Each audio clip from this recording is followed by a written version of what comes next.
Hello, everyone, and welcome back to another episode of Prompt Me, Please. Thank you so much for being here. I am your host, Tatiana, also known as the Prompt Coach T, and this is a safe space that was created for you to come and share and tell your story so you could think better, so you could do better, so you can be better. Y'all, I have another guest today, and as always, I'm super excited about my guest. But this one is seriously near and dear to my heart, like the relationship that we developed, the story of how we met, and just how we became.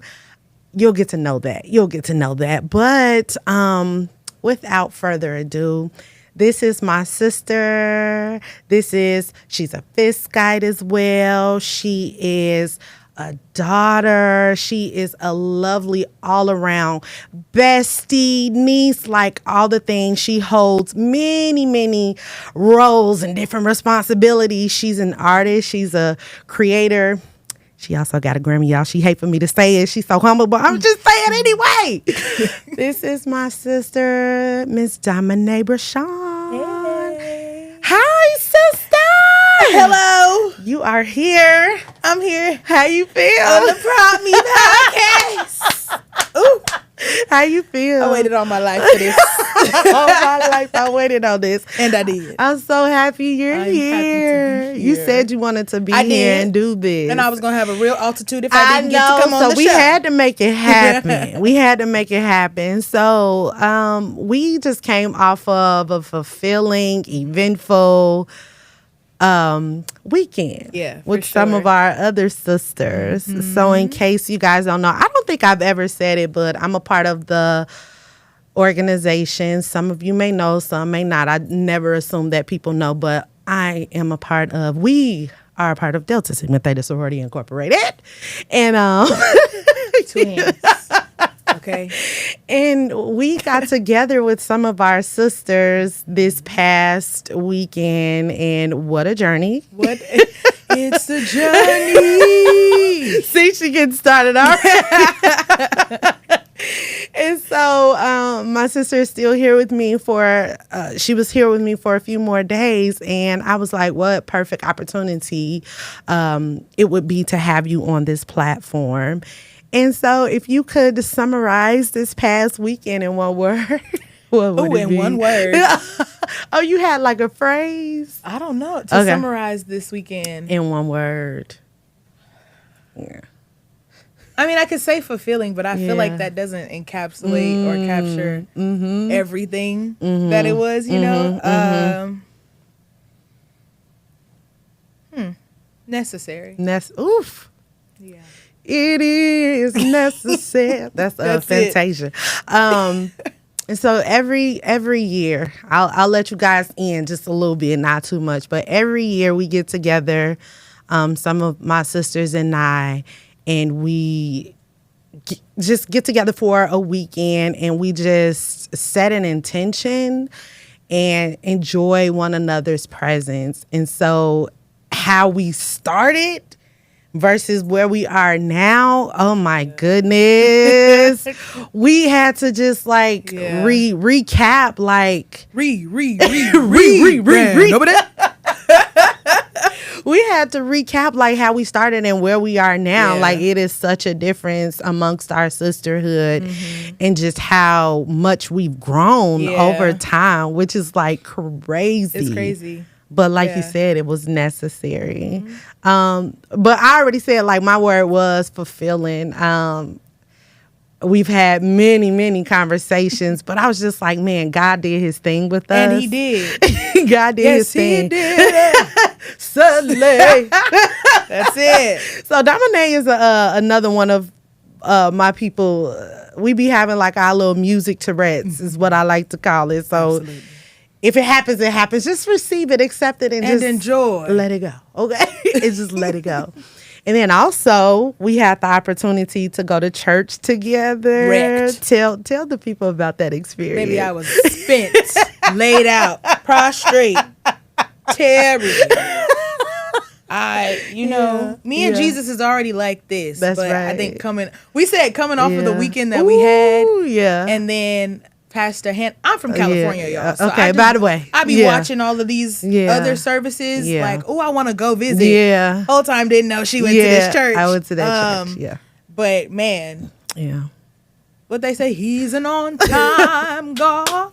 Come on. Yes, he is. Yeah. That's it. That's what it was. Yeah. To be able to do that with you again, you know, I was just like, wow.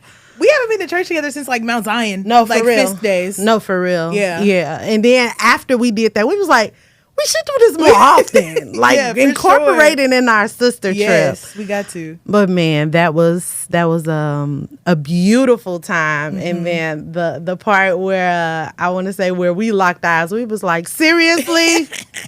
Y'all, the praise and worship team, of course, they always do their thing, but it was the song that was sung, and it was so specific to like a moment that Domine and I had shared, and I was like, excuse me? Right. Beautiful. Correct. But you ugly. Tears. Well, I was girl, lashes off. What lash? I'm over here like I had to go tell my, because I said, no, go get her some tissue. Go get her some tissue. And that she did. Yes. So, what a great time. Yeah. And how I like to break the ice. Both you and I, we love Terrell. We love the Terrell show. And so, Terrell gives his guest a word, and they have to sing the word. They have to sing a song with the word in it or in the title. And I always, how many seconds I be giving my people, babe? 12 I was gonna say you should give them 12. Ooh. And do. Okay. So, Domine, your word is season. It's a new season.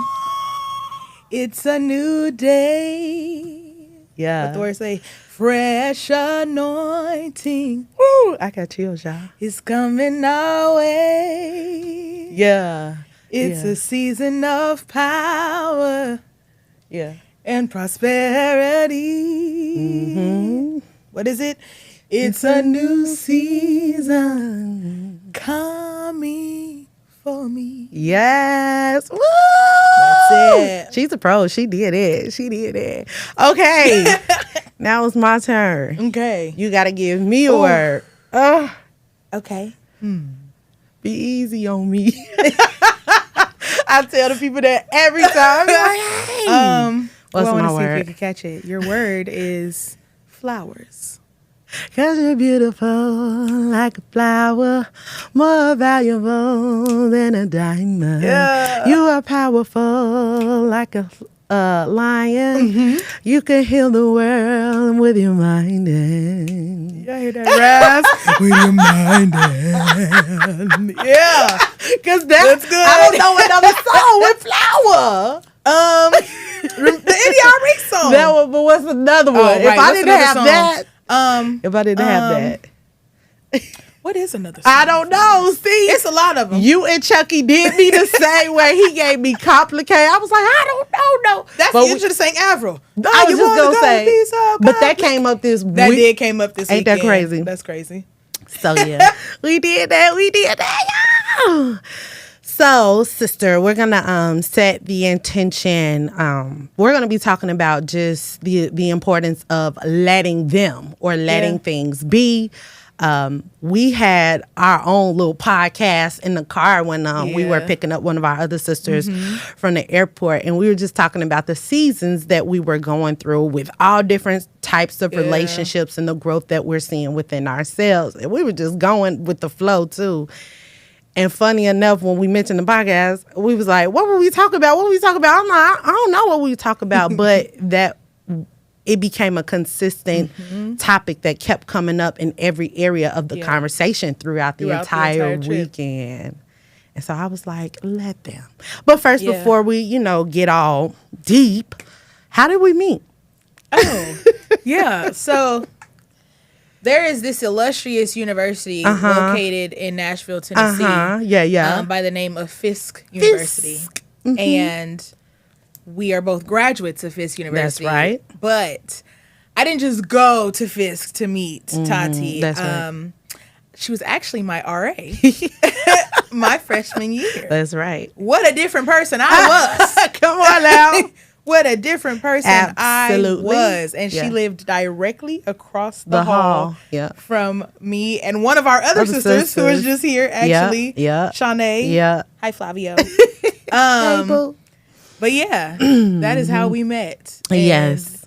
You were our saving grace.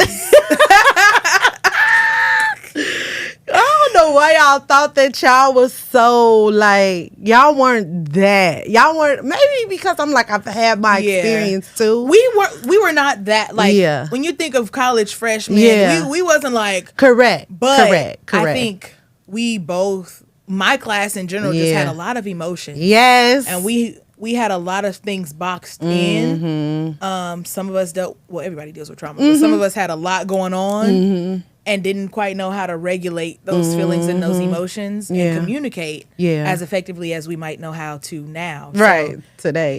Y'all dealt with a lot. I will agree. The entire freshman class. Yeah. Floors 1 through 4. All four flows.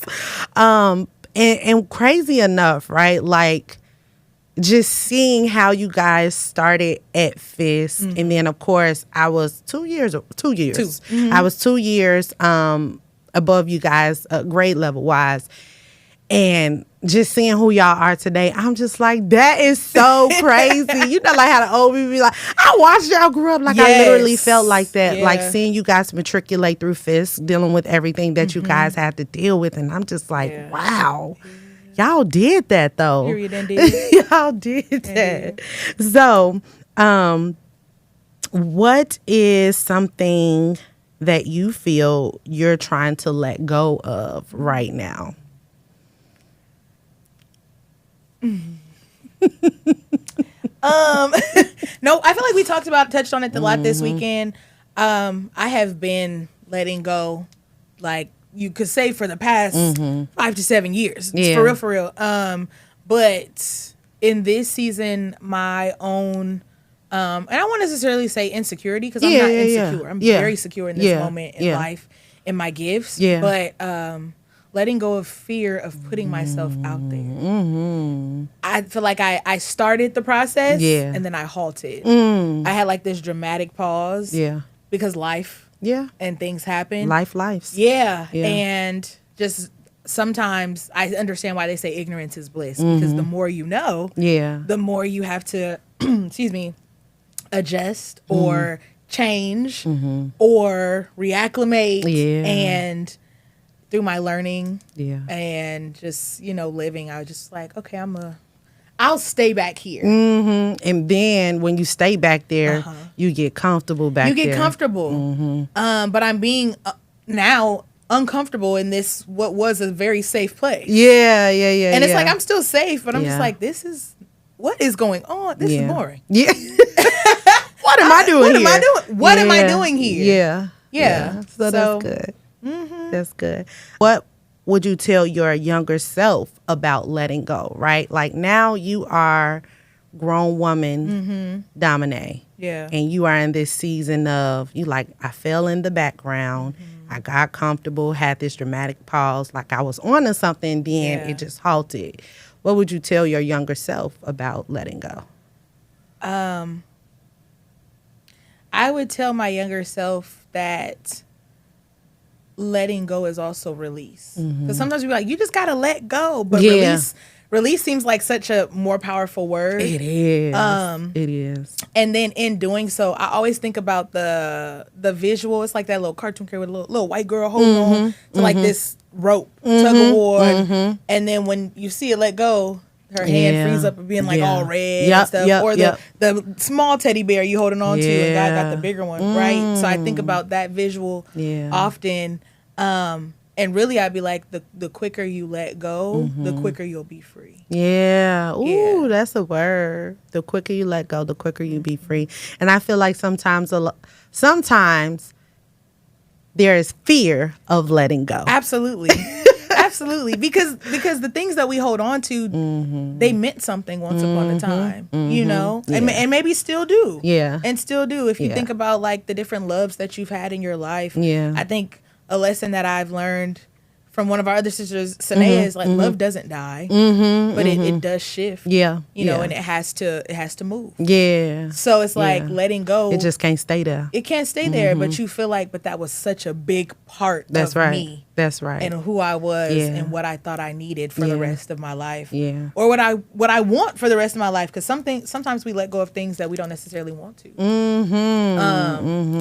So yeah. Yeah, and with the perspective of that, right? People don't understand the evolution of letting go. Yes. Because you just want to stay there and be complacent because it's what's comfortable. Yes. It's what's familiar and it's what's safe. It's what's and then safe. when we talk about stepping on the other side, you know, because you know what I recently told you, like the best things in life are on the other side of fear. Like all the things that you fear, you're fearing it for a reason because it's holding you back from what's on that other side. So just like the evolution of letting go too is a powerful thing.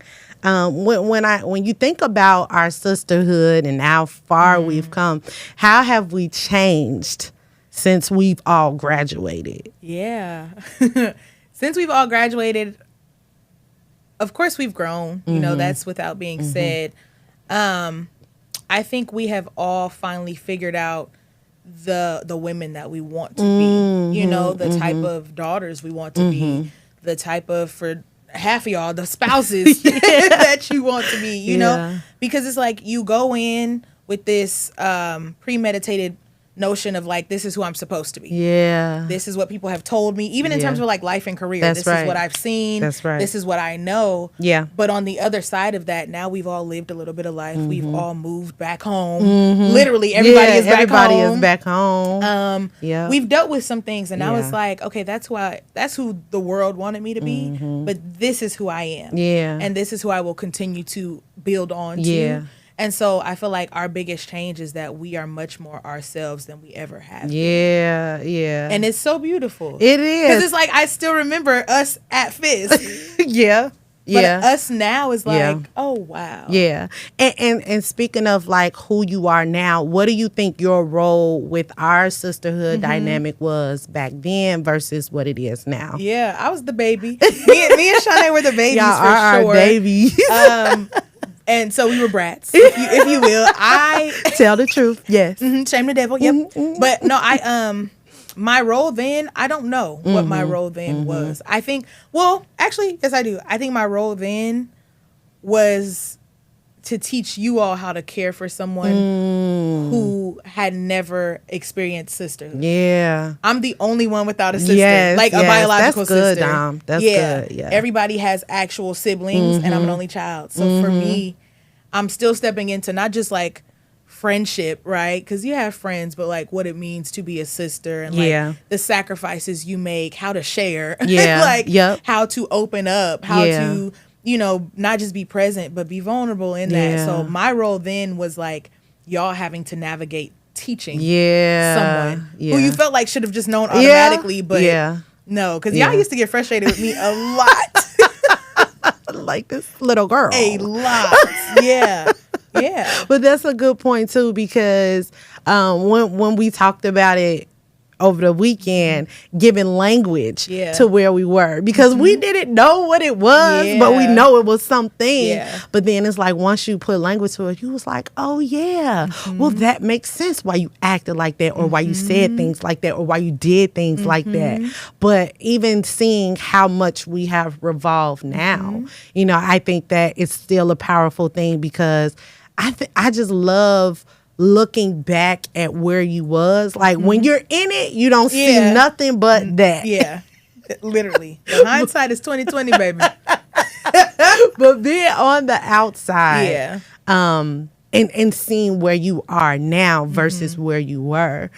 Because I want to say the role that I should have played. Like I felt like my time with you guys though too was very short, because I pledged Delta my senior year, and I was here and then I was gone. Yeah. And like I went back home quickly, swiftly, abruptly. Yeah. So I did come back, you know, for graduations and the other FISC events, but in college, you're seeing them every day. Yeah. And I didn't see y'all every day. And so on my end, there was a bit of disconnection. But I love how Sanaya put it when she was like, us all coming for your wedding.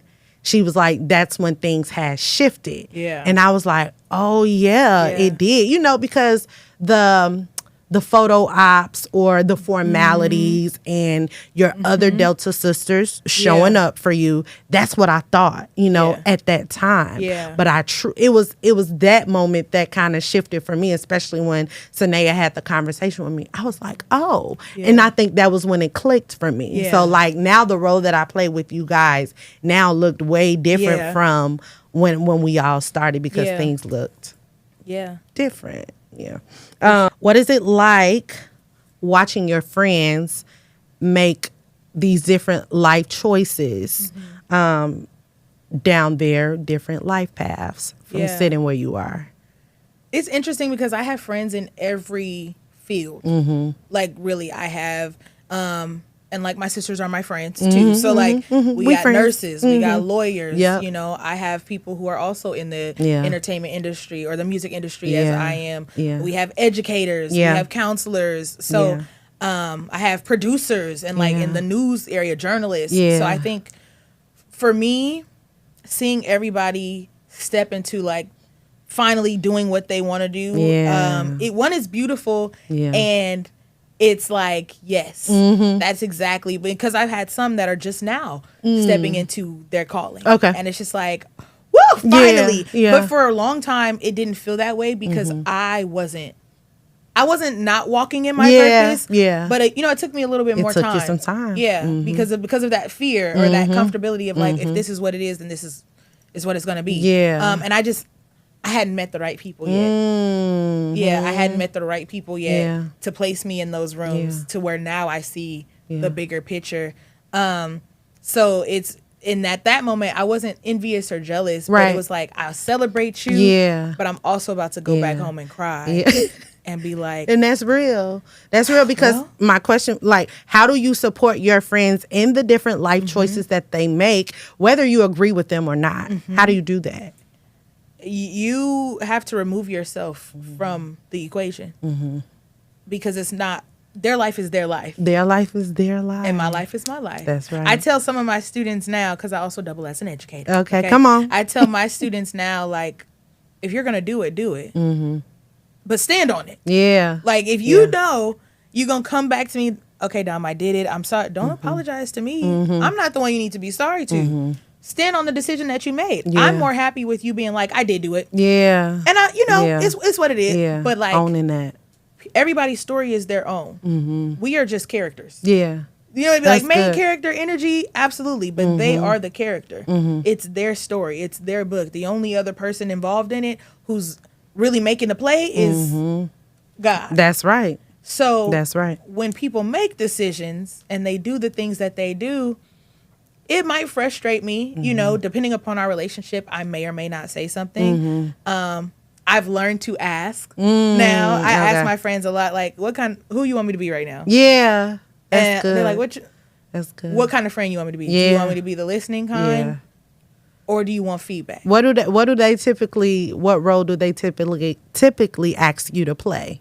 Anytime I ask that question now, I think because again, we're all in different seasons. Yeah. Now people will be like, no, tell me what I need to hear. Yeah. And I'm like, are you sure? I'm gonna give you one last shot. You like, brace yourself. But then also sometimes they'll be like, I just need you to listen, and I need you to. Sometimes it's like, I need you to be the praying friend. Don't speak to the situation, just speak to me. And I'll be like, all right, I got you. Good. How do you seek support from your friends and loved ones in the life choices that you make? Yeah, that's new too. That's new too because also growing up as an only child, you really talking to yourself for the most part. Come on, say that again. You're talking to yourself a lot. Yeah. You have to navigate life by yourself. And then I had a single parent mother, a single parent household. Yeah. So when I saw friendships or whatever, it was my mom, my auntie, my, Yeah. it was always older women. That's so I right. spent a lot of time navigating life by myself, which is why it was so hard once I got to Fitz. Yeah. Once I got sisters to acclimate to everybody being around. That's right.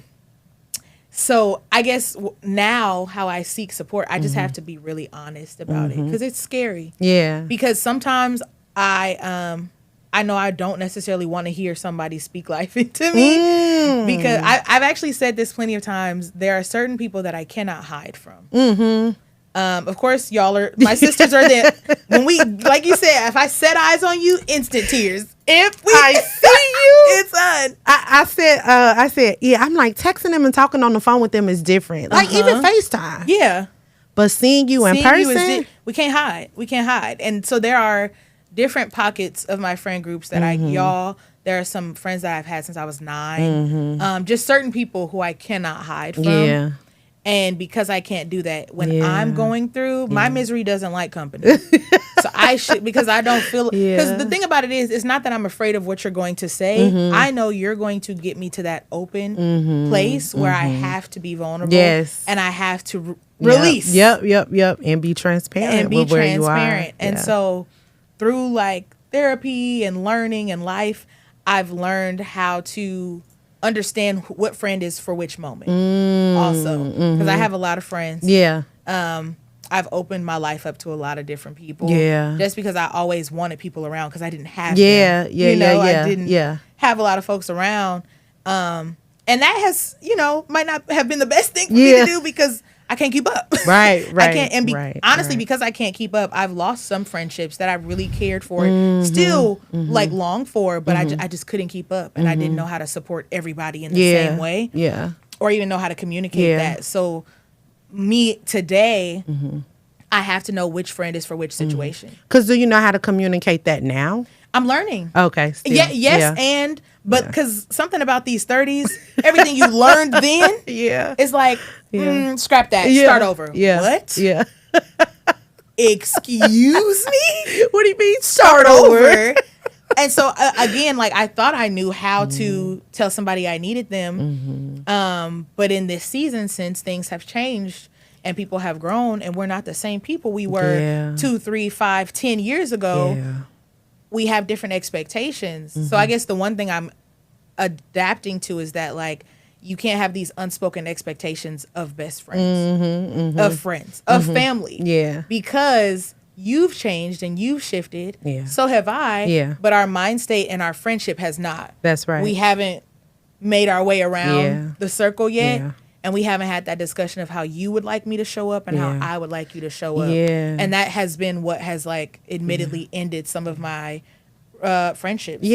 And crazy enough, I think Will and I talk about it all the time, and we share with other people too, especially our married friends.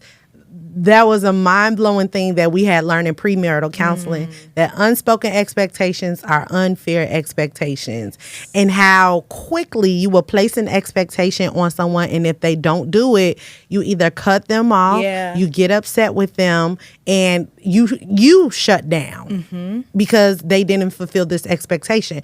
And also, I think it's important to normalize revisiting expectations. It's okay. Like nothing is wrong, but I'm like, maybe somewhere down the line, because life happens, things get a little gray. Let's get it back to black and white, and let's be clear. Because something that came up over the weekend a lot is like, I operate out of clarity, not confusion. I don't want to be confused about anything. No. So I need clarity. So let's clear this moment up. And so I think sometimes though people shy away from that because the expectation is, I told you already. You should just know me. You should just know what it is. But no, baby, they don't. They don't. Or the expectation is that's something I would never do. I'm not you. And also our experience, no matter how close you are to somebody, the experience is different. You didn't grow up how I grew up. That's right. I didn't grow up how you grew up. That's right. You didn't have the relationships I did, and vice versa. And so, again, and a lot of my friendships are long distance now. Majority of my closest friends, if not all, no longer live anywhere near me. So I'm still, that's a different thing to navigate as well, because everybody needs different supports from miles away. But again, it's like some things we think we're people. So in our head, I'm like, dang, but you should know that. Yeah. You should know. And I've done it. I'm guilty of it too. I've done it too. I never do that to nobody. And it's just like, yes, you will. yes, you will. It just may not have happened yet. That's right. And then also that's where grace comes in. Yes. You not only do you have to give yourself grace, but you have to have grace for the people that you love. Because if you don't, do you really love them? Yeah. Yeah. Our love is very conditional. Yeah. And if you don't give grace, then that is your ego speaking more than you being able to humble yourself to say, hey, things happen. Yeah. I've messed up. You mess up. We both mess up. And it's okay to say that. Yeah. But yeah, when people place those expectations, and I mean, they be so cutthroat with it sometimes too. I be like, so you done no wrong and you've done everything right. Everything? Everything. No. And I'd be like, but I know you. Yeah, but I know I've been you. there. Yeah. But this one time is Yeah, okay. yeah. So when people place these unspoken expectations on you, like how do you deal with that? I let them. Ooh! I let them. Yeah. And that's new too. I have been in a deep deep season of isolation and not on purpose, but again, certain relationships have been removed and not because I wanted them to be at all. Right. And right. I like, it's not my choice. No, Yeah. absolutely not. Yeah. And I had to grieve them a Yeah. lot. And I'm not even talking about the romantic kind. I'm talking about friendships, like with my girlfriends. Yeah. Still grieving them. Yeah. Yeah. And so I, try to have the conversation. If the conversation happens, I hear their side. I tell mine. If we both get on the fence, we take a break and come back to it. But at this point in life, whatever preconceived things you have about me, whatever you think about me, however you feel about me, I will let you feel that way. Yeah. Ooh, that's powerful. Yeah. But that's also like how God wants us to surrender and submit to him. Like literally the verse of the day, so on point. Yeah. But it said Psalms 55:22, cast your cares on the Lord and he will sustain you. He will never let the righteous be shaken. And so you like, I just got to let you. I just have like, to let yeah, you. that hurt because it's just like, really? But at the end of the day, Yeah. I just have to let you. How do you think social media plays a role in allowing people to like let others be? Yeah. What's funny is I used to be the friend, call me. And I'm talking about in like middle school, high school, Really? college, like call my mom. When I say call me, it was to the point when I was growing up in elementary school, she got me my own house line because she got tired of my little friends calling her house you. phone. Yes. I had a little cute Disney pink Talk about and my purple, little friends. had a little phone, and but I was always, and I think that's because like I grew up seeing older women or like mature women. Granted, I'm talking about older. Yeah. My mom was 31 when she had me. Okay. I'm 31 today. Yeah. So it's still like, Yeah. they was our age. Yeah, kicking it, absolutely. But Absolutely. I learned communication at a very young age. Okay. Because I listened and I And was you always saw there. it. Yeah. But that has since shifted. I think the pandemic played a lot How into so? how people communicated because we couldn't go anywhere. Right. So all we had was things to watch Yeah. online and videos. People started working out on Instagram Live and all of these things. So Yeah. I think social media has since kind of ruined communication because once a caller now, I saw them just post something on Instagram. They good. Yeah. Whole time, everybody know what you post on Instagram is not always the real. Ooh, yeah. Like or like when you go silent, people will notice when I'm not present since I stepped into like being an artist and stuff. I'm like, are you okay? Yeah. I'm fine. Yeah. Like sometimes I've been bad, Yeah. but also Yeah. like, no, I'm good. Yeah. I'd rather live life than talk about it at this moment in time, or maybe Yeah. I'm writing about it. Yeah. I don't know. And then social media is exhausting. Yeah. You see the people that you came up with doing well or not doing so well. And then you see the world and its woes. Yeah. You see people dying. Yeah. Babies crying. Yeah. People going into famine. Groups of people and cultures becoming extinct. It's social media is a lot. So It in terms of is. communication, sometimes you like, I just can't take it. Yeah. So you step away and Yeah. you miss so much. Yeah. Or you feel like Or you feel like you miss that. something. Yeah. And I sometimes because you expect updates via that. Yes. I've missed updates. That's a good point. That also have led to the ending of Friend because I Yeah. wasn't there to support you. Yeah. The whole time I just didn't remember. Yeah. And I didn't see it. Yeah. It wasn't on my, while dealing with life. Yeah. And so, I think social media and communication, it's a tool for sure. Mm-hmm. You have to be on it if you're in any type of creative space. That's right. And that's unfortunate. It's exhausting sometimes, exhausting. though. Like, we just sometimes like, all the time. And it's a job. Yeah, People get paid for this. Yes. And here I am doing it for free. Yeah. For my money. I'm looking for my money. But yeah, it's definitely made a more of a negative impact on communication, I think, than positive. I don't disagree with you with that because when you had spoke about how people live their lives on social media, you see more of what appears to be real and like, I want my life to look like that. Right. But you don't know what their life looks like behind that what camera. What does song say? You don't know my story. You don't know the things that's real. Yeah. And so when you see that, and then you have your expectation of yourself that your life should have looked like that or be like that, but you also don't even know at what cost, right? Because it is a job. And I also feel like a lot of time, you have different avenues of social media too. Like you just listed the different subcultures of it. And you do have some people that are like crying on social media. Yes. They're vulnerable. They're showing like behind the scenes type of things. But I also think, of course, your social media adapts to your personality, which is why the algorithm is a thing. And so whatever you want to sustain for your life is what you watch. But sometimes you get caught up in that because I particularly remember a time where when I was just waking up, the first thing I'm checking is my phone and social media.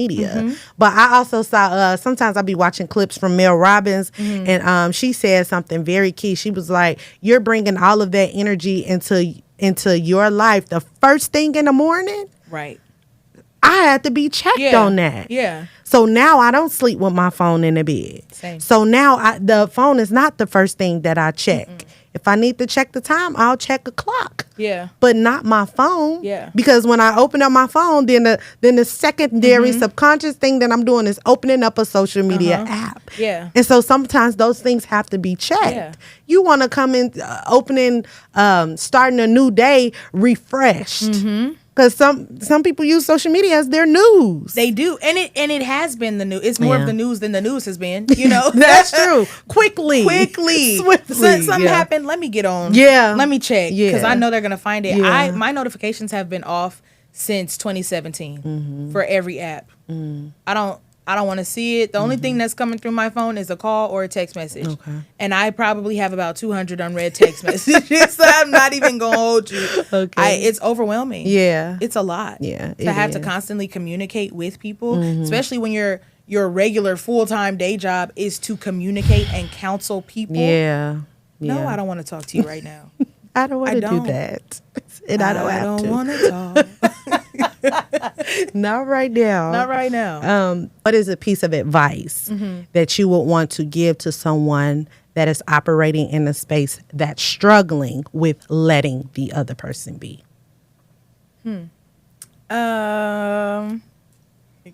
Honestly, I'm trying to think what I would say.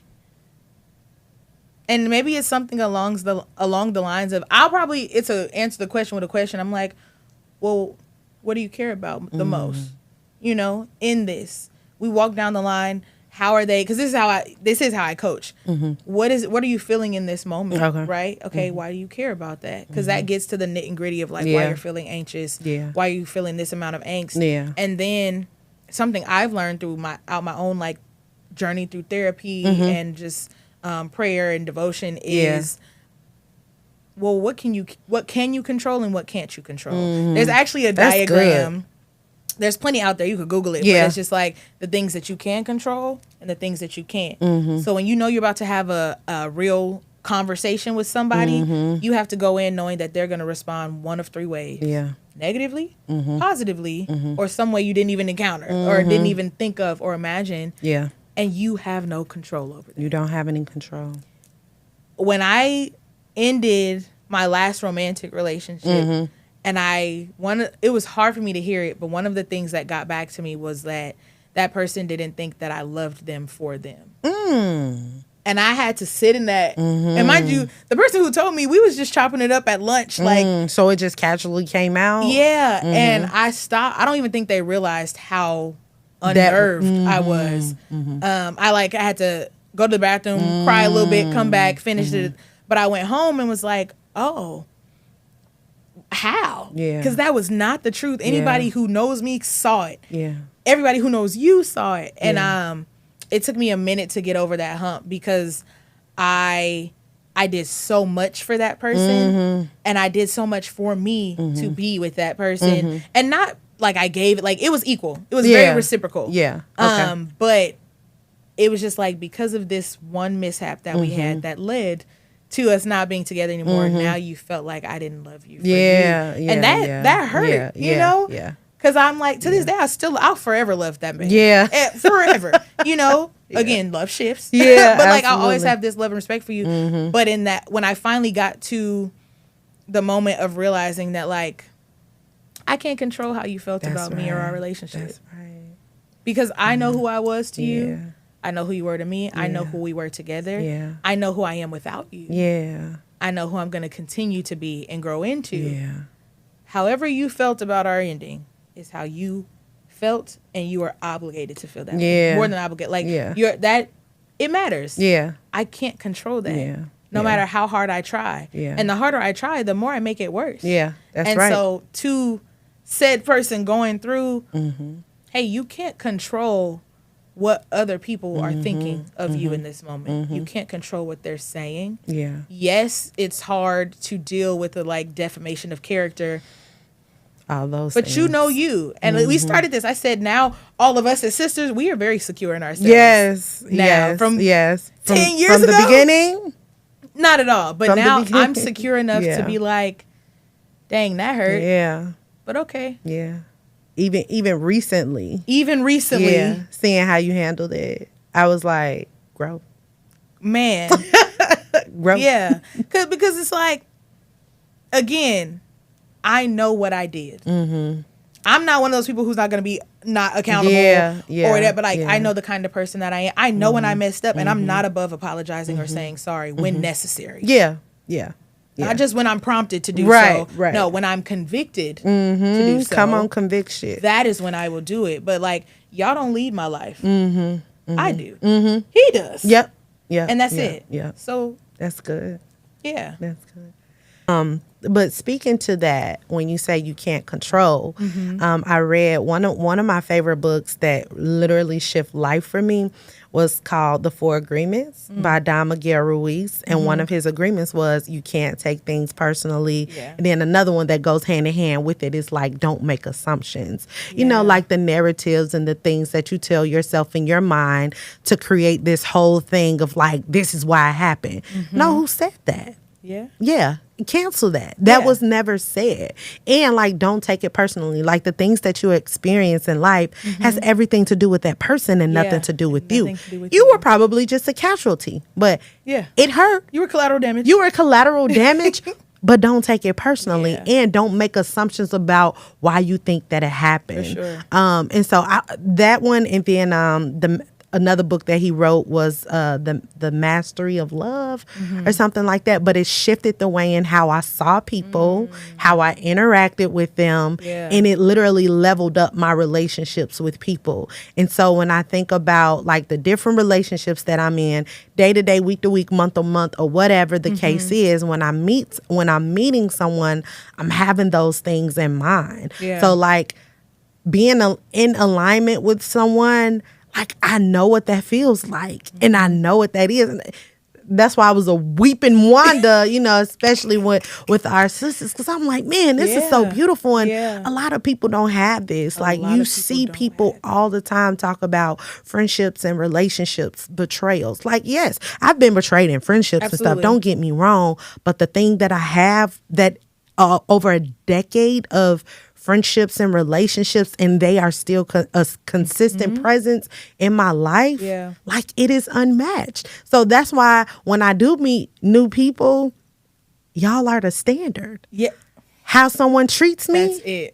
That's it. I already know what that looked like because of how I feel. So when you talk about how you coach, people that come to you, and the first question is, how are you feeling in this moment? I'm like, that's real. Sit with it and be present and be aware. So then you can know how to go from there. But if you're not present, if you're not aware or mindful of how you feel and how it's sitting with you, then that's when you struggle. So you got to be honest with yourself. You have to be honest, because that's how you check yourself too. We talk about ego.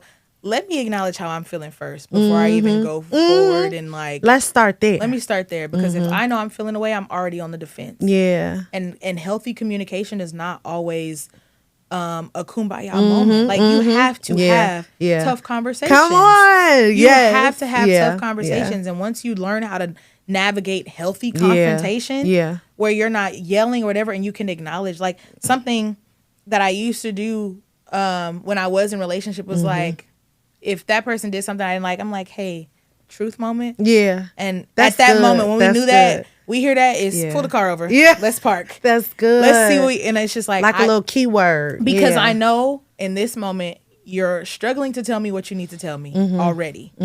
I know I'm gonna feel away, but because you said it, I need to remove anything and just listen, because it's already a hard time for you to say this. And you have to have that in every relationship, familial, platonic, and and processing is okay too, but processing shouldn't take days and weeks to respond to something that you clearly see was necessary. And we're all guilty of it. Yeah, we are. That's how you learn how to be better, by navigating through the wrong that you did before. Right. But that's right. It always comes back to just like check yourself, and then check the temperature of the real. And but like also, this is why you need safe people in your life. You need safe people in your life who know you, and they know. Even though you made a mistake, I know that that's not your character. That's so right. In this moment, that's right. Because I love you, I'm still hurt. So you're going to hear about yourself. But I'm going to give you the opportunity to listen to me tell you, like, hey, that wasn't cool. Yeah. And then from there, yes, I have the decision to make whether I want to continue this or not. But at least give someone the decency of loving them enough to grow with them. Yeah. Yeah. That's I'm not good. the same that I was when we were 15 and when we met. And I will continue to change. And I won't be the same, But if we're doing the work together and if we're growing together, we will truly know one another just for each other. Yeah. My last question is, how do you show yourself love? How do you show yourself care? Yeah. What are some things you're doing? I show myself love by singing, of course. But my songs change based on seasons. And like we were talking about, what do we wake up and do every day? People be on their phone. My day starts with devotion. Sometimes I wake up in prayer. And this is nothing new. This started when I really like fully devote. She said, I do this. No, absolutely. Absolutely. Like I was born and raised in the church. Church of God in Christ. So, but when I left home in college, it was when I really started to find God for myself, you know. But I wake up every day and spend it with him. So that's the start, right? Because I have to set the tone for the day. The next, I've actually always loved health and wellness. I've always been a fan of learning about the body, learning about the brain, learning about how people are supposed to function. And I was heavy in the gym back in like 2018 through 2021. Okay. And you could see by my pictures. But I recently gotten back into like the physicalities of it. I got a personal trainer this time around. I'm proud of you. Because I'm spending a pretty penny, I'm in that gym. Come on, it's an investment. An investment. And it ain't a cheap one. And it's not a cheap one, okay? But like I feel myself getting stronger. And I see like the subtle changes happening already, and it makes me feel really good. And the last I say, I do what I want. If I want to go somewhere, I'm going to go somewhere. And I'm getting back to going places by myself. That's because good. Again, by myself my entire life. Then I got with people. And I stayed around people. And now I'm by myself again. So I'm forcing myself to like, hey, and if I feel like I don't want to do it, I'm going to sit in this bed. Yeah. But I do what I want. Ooh, that's so good. That's so good. You dropped some gems, sister. My sister. Something that I like to do at the end of every podcast. I feel like I poured into you already this weekend, but I always can never stop pouring into the people that I love. And I just want to say I am super proud of you. I am super proud of you. And like just seeing you from when you moved into Jubilee Hall in Nashville, Tennessee during freshman week, and just how you started. Like, truly, I knew that you love God. Truly, I knew that the hand of God is on your life. But I'm understanding your story and your relationship more and more and more about how much of a presence he has been in your life and why it's so important for him to stay there. You like, I don't do nothing without this man. And I don't. I can't. But I see that on you. I see that on you. You have such a power in your creativity.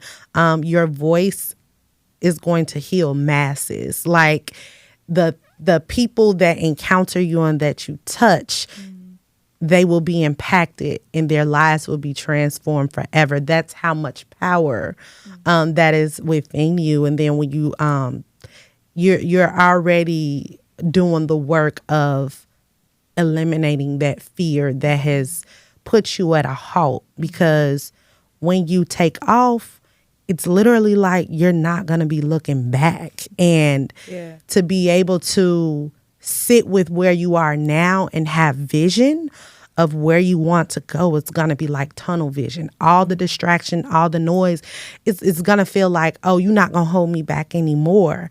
And that's going to be a powerful thing. I see the faces of the people that are waiting on you, that you're going to touch. And like, it's why you can't give up. It's why you can't stop. It's even why you can't slow down, because the people are waiting on you to be touched, to be healed, to be set free.